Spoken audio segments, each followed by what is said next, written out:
I spend a lot of time in my life yearning. Sometimes yearning feels like earnest seeking. Sometimes, though, yearning feels like an escape mechanism, a type of maladaptive daydreaming that serves no other purpose than to keep me just entirely dissatisfied with my life as it is right now. There's so much to be dissatisfied about. Myriad injustices that intersect with every aspect of creation on Earth.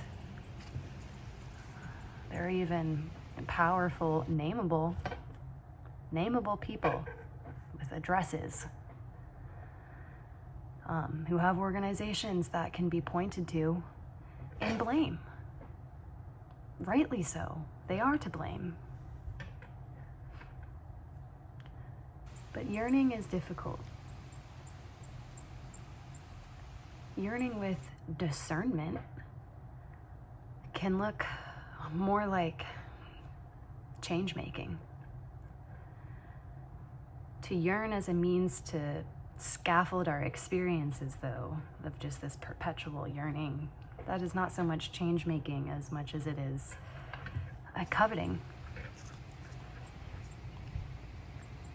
And I know that sometimes I even yearn for violence, mostly to the richest and most powerful of our techno-feudal oligarchs, because their security is infallible. Like their material security, at this point, they got it all. But I know that even though I sometimes yearn for violence against these very blamable people, that violence is still in the maladaptive daydream realm, because this daydream of violence could not ever come true. What seeds are these yearnings for violence planting in my heart? This daydream is itself some kind of escape mechanism, I guess, but it is the worst of my yearnings. These violent yearnings, though, allow me to glean what exactly, what specifically, what precisely is worth struggling for in actual reality. Not in the maladaptive daydream version of reality, but in the reality I occupy. I think a lot of times I really regret this habit I have of yearning, of daydreaming, of constantly wanting, because it makes me compare myself to others, makes me envious, makes me jealous. So I'm kind of wondering lately what would happen if I, instead of trying to control my yearnings, but what if I lean into them? If I'm going to daydream about violence and daydream about this perfect violent revolution where absolutely nobody is harmed except for the oligarchs in power who deserve it, despite knowing that in reality it is not possible.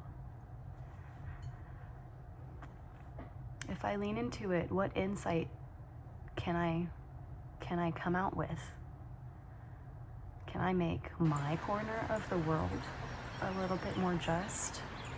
Can I use my body and our traditions, mutual connections, to find some kind of meaning in these yearnings, to point me towards some kind of action that would help me yearn for these violent things less often? Maybe if I take things just radically locally, I can make change. And maybe if I take things radically locally, I can create community. And maybe the more often I find myself in communion with others who are actually doing things, maybe my heart will soften and I will find new and creative ways to reach the blamable, violence-invoking people we have lording over us. God willing. He got scared of a big truck.